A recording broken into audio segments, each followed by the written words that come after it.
အားလုံးမင်္ဂလာပါခင်ဗျာကျွန်တော်စိုးပါ People Media ဖြစ်ပါတယ်ခင်ဗျာဒီကနေ့ဇွန်လ10ရက်နေ့ထူးခြားတဲ့သတင်းချို့ကောင်းလို့ပြီးတင်ပြပေးတော့မှာဖြစ်ပါတယ်ပထမဆုံးသတင်းတစ်ပုဒ်အနေနဲ့စကိုင်းလေးဒေသကြီးပလဲမြို့နယ်ထဲမှာ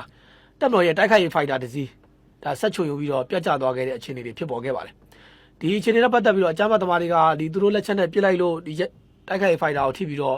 ့ပြတ်ကျတယ်ဆိုပြီးသူတို့ဘက်ကလည်းဝါဒအမျိုးမျိုးဖြတ်နေကြပါတယ်ဒါကတော့သူတို့ဘက်ကဖြတ်တာပေါ့အဲ့တော့ဖြစ်စဉ်ဖြစ်တဲ့အချိန်နဲ့နေရာကိုတင်ပြပါမယ်ဒီကနေ့မိုးလွယ်12နာရီ15မိနစ်ခန့်အချိန်ကစကိုင်းလေးပြည်ပလဲမြို့နယ်မင်းတိုင်မြကျေးရွာရဲ့အရှိတ်ဘက်မီတာ2000ခန့်အကွာစဘာစစ်ကျေးရွာအနီးအရောက်မှာတပ်မတော်ရဲ့တိုက်ခိုက်ရေးဖိုက်တာတစ်စီးကကျွန်တော်တို့ဒါရုတ်တရက်ဆက်ချွန်ပြီးတော့ပြတ်ကျခဲ့တယ်နော်ပြတ်ကျတဲ့ခါမှာကျွန်တော်ဖုန်းချောင်း area တွေပြတ်ကျတယ်ပြတ်ကျပြီးတော့လေရင်အစိပ်ပိုင်းတွေအားလုံးကလည်းပျက်စီးသွားတယ်ပြီးရင်ကျွန်တော်တို့လေရင်ပိုင်းလောကလည်းကျွန်တော်တို့ဒီခုံမထွက်လိုက်နိုင်ဘူးပေါ့ဗျာအဲ့တော့လေရင်ပိုင်းလောပါတခါတည်းကျဆုံးသွားတယ်ဆိုတဲ့သဘောဖြစ်တာပေါ့ဒီဖိုက်တာကကျွန်တော်တို့ဒီတယောက်စီလို့သိရပါတယ်တယောက်စီပါတယောက်စီပါကျွန်တော်တို့ပြတ်ကြပြီးတော့ဖုံးချောင်းပေါ်ကြားတယ်ဖုံးချောင်းပေါ်ကျွန်တော်ပောက်ကွဲသွားတယ်လေပိုင်းလောလဲတခါလဲကျွန်တော်တို့အမှဒီပောက်ကွဲဟိုပါတေဆုံးသွားတယ်ပေါ့ဗျာတေဆုံးသွားတယ်အဲ့လိုအခြေအနေဖြစ်တယ်အဲ့ဒါနဲ့ပတ်သက်ပြီးတော့ဒီအကြမ်းဖက်သမားတွေကတော့ဗျာသူတို့ပြချလို့လေထိတယ်ပေါ့ဗျာစားသဖြင့်သူတို့ကြွေးကြော်နေတယ်ဒါပေမဲ့အဲ့မှာကျွန်တော်တို့ဒီ PDF ခေါင်းဆောင်ပေါ့ဗျာဒီရင်းပါမယ်ခရိုင်ဒါ PDF ခေါင်းဆောင်ပေါ့ဗျာဘိုးစွမ်းဒါမဆိုင်သူကတော့ဗာပြောထားလဲဆိုတော့ဒါသူပြောတာဒါတွေပြောလင်းပြတ်ကြတဲ့နေရာရောက်နေပါတယ်ကလေးနေလင်းပြတ်ကြတယ်သူပြောတာဗျလင်းပြတ်ကြတဲ့နေရာရောက်နေပါတယ်သူကမှဗာရေးထားလဲဆိုတော့ဝင်းမှာလိန်လို့ရပြီမဲ့တဲ့မြေပြင်မှာတော့လိန်လို့မရပါဘူးတဲ့ဖိုက်တာကိုပြစ်ချတဲ့နေရာလေးပြပါအောင်တဲ့ဘိုးစွမ်းကြည့်ချင်လို့ပါတဲ့ဘယ်ဖွဲ့မဆိုတဲ့မှတ်ချက်တဲ့သတင်းသမားများဘိုးစွမ်းလေးစားပါတယ်တဲ့တေချာစုံစမ်းပြီးမှသတင်းကိုရောက်စေချင်ပါတယ်တဲ့မယိုးသားတဲ့တော်လိုင်းသမားတွေရဲ့အလိညာကိုခင်ဗျားတို့သိသိကြီးနဲ့မခံကြပါနဲ့တဲ့လမ်းကောင်းကောင်းရှောက်ကြပါတဲ့ဖြက်လန်းကမလိုက်ကြပါနဲ့ပေါ့အဲ့တော့ဆိုလိုတာတော့ဗျာဒီလေပြတ်ကြောက်မှုနဲ့ပတ်သက်ပြီးတော့တစ်ဖက်သူတို့ရဲ့ဒီတစ်ဖက် NUG အတိုင်းဝိုင်းတွေကဥအောင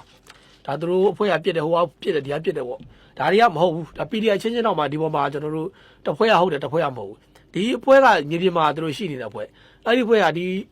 ီလေရသူတို့ပြစ်ကြတာသူတို့ပြစ်ခတ်လို့ကြတာမဟုတ်ဘူးသူဆက်ပြက်ပြီးတော့ပြက်ကြသွားတယ်လို့သူတို့ဘက်ကပြောတယ်အဲ့တော့ဒီအချိန်နဲ့ပတ်သက်ပြီးတစ်ဖက်မှာဘာတွေဖြစ်နေလဲဆိုတော့ကျွန်တော်တို့လက်ရှိဒီပလဲမြို့နယ်ကန်းတောက်နေမြေစခန်းမှာတိုက်ပွဲတွေပြင်းထန်နေတယ်ကန်းတောက်နေမြေစခန်းကကျွန်တော်တို့ဒါဇွန်လ2ရက်နေ့စဖြစ်တယ်2ရက်3ရက်4ရက်5ရက်6ရက်9ရက်10ရက်9ရက်10ရက်ဒီကနေ့ဆိုကျွန်တော်တို့9ရက်တာကာလရောက်နေပြီ9ရက်တာကာလရောက်တဲ့အခါမှာအကြမ်းဖက်သမားတွေကကျွန်တော်တို့ဒါအင်မတီနဲ့ကန်းတောက်ဆက်သွယ်ထားတဲ့လမ်းပိုင်းမှာဆက်သွယ်ရေးလမ်းကြောင်းတစ်လျှောက်ကိုသူတို့ကမိုင်းနေနဲ့ခံထားတယ်ပြီးရင်ကျွန်တော်တို့တောက်လျှောက်ဘေးကနေဟိုဘက်ဒီမှာညှက်ပစ်တယ်ပေါ့ချောင်းချောင်းပစ်ခတ်တယ်ပေါ့ပစ်ခတ်တဲ့အခါကျတော့စစ်ကူစစ်ကြောင်းတွေကလည်းဒီကန်းတောက်ကိုရောက်ဖို့ဆိုတော်တော်လေးအခက်အခဲများစွာနဲ့တောက်လျှောက်ကြော်ဖြတ်နေရတဲ့သဘောဖြစ်တာပေါ့အဲ့တော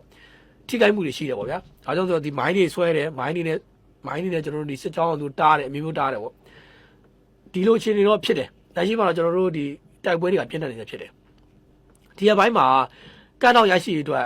ဒါပြည်ပမှာရှိတဲ့စစ်ကြောင်းအုပ်စုတွေကလည်းអော်နေကြတယ်ကန်းတောက်နေမြေစကန်ရရင်7သိန်းပြောဘဏ္ဍာထောင်စုချမယ်3000စုချမယ်4000စုချမယ်ဆိုអော်နေ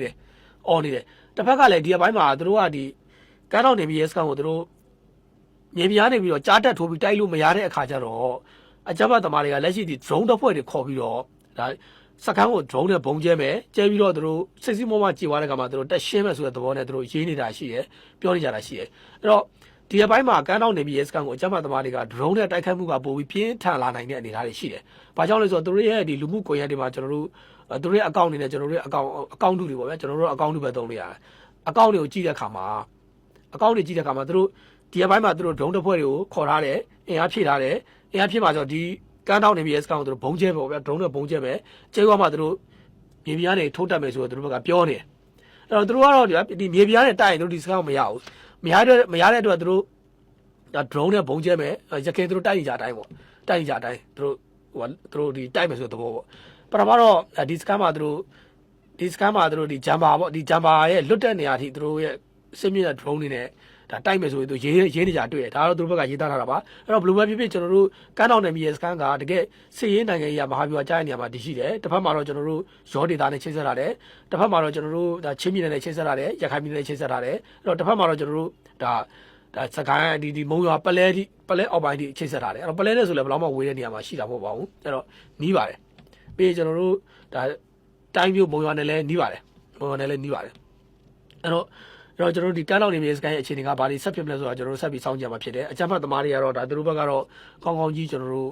ဒ ဒါလှုပ်ဆော်နေတာတွေ့ရတယ်ဒီစကန်ရရင်ပြည်ပမှာရှိတဲ့အကြမ်းဖက်ထောက်ပို့တွေကငါတို့သိန်းပတ်တစ်ထောင်စုချမယ်ဆိုပြီးတော့သူတို့ဒီလိုမျိုးတွေရှိတယ်အဲ့တော့တက်ကလည်းဒီတောက်လျှောက်ကိုကျွန်တော်တို့ဒီလေချောင်းနဲ့ဘုံကျဲမှုတွေကတောက်လျှောက်ရှိနေတယ်တောက်လျှောက်ရှိနေတယ်ရှိနေတော့လည်းပဲအကြမ်းဖက်သမားတွေကဒီစကန်ရရှိအတွက်သူတို့တော်တော်လေးတိုက်တယ်ပေါ့ဗျာတော်တော်လေးတိုက်တယ်အဲ့တော့ဒီစကိုင်းတိုင်းမှာဖြစ်ခဲ့တဲ့တိုက်ပွဲတွေမှာဒီတိုက်ပွဲကဒီကမ်းတော်နေမြေစကန်တိုက်ပွဲကအပြင်းထန်ဆုံးလို့ကျွန်တော်ပြောမှာဖြစ်ပါတယ်အကြမ်းဖက်သမားတွေကအင်အားလုံးရင်းတဲ့ကိုသူတို့တိုက်တယ်တိုက်တဲ့ကမှသူတို့မွေးစေဝါတွေတောက်ပြီးတော့တိုက်တာမွေးစေဝါတွေဆေးထိုးတယ်တောက်တယ်မွေးစေဝါနဲ့သူတို့တိုက်နေကြတာဖြစ်ပါတယ်အဲ့တော့ဒီတိုက်ပွဲမှာတော့အကြမ်းဖက်သမားတွေများစွာသေတယ်များစွာကိုသေတယ်ဒီတပ်မတော်ကလည်းဒီလေကြောင်းရှင်းလင်းမှုတွေနဲ့ထိထိမိမိကိုတော့ချောက်ရှင်းတယ်ဆက်လည်းရှင်းအောင်မှာဖြစ်ပါတယ်အဲ့တော့တမိုင်းမှာတော့ဒီကမ်းတော်နေမြေစကန်ကဒီတမိုင်းဝင်မဲ့တိုက်ပွဲတစ်ခုဖြစ်ပါတယ်တိုက်ပွဲတစ်ခုဖြစ်ပါတယ်ဒီမှာရှိတဲ့တပ်မတော်သားမြန်မာနိုင်ငံတပ်ဖွဲ့ဝင်တွေကလည်းတကယ်ကိုကျွန်တော်လက်ရုံးရည်နှလုံးရည်နဲ့ပြည်စုံတဲ့တပ်မတော်သားတွေဖြစ်ကြပါတယ်အဲ့တော့ကမ်းတော်နေမြေစကန်နဲ့ပတ်သက်ရင်ကျွန်တော်တို့အဆုံးဖြတ်ဘာတွေရှိလာမလဲအကြမ်းဖက်သမားတွေဆုတ်သွားမလားဘာတွေဆက်ဖြစ်မလဲပေါ့ဒါတော့ကျွန်တော်တို့ဆက်ပြီးကြည့်ရမှာဖြစ်ပါတယ်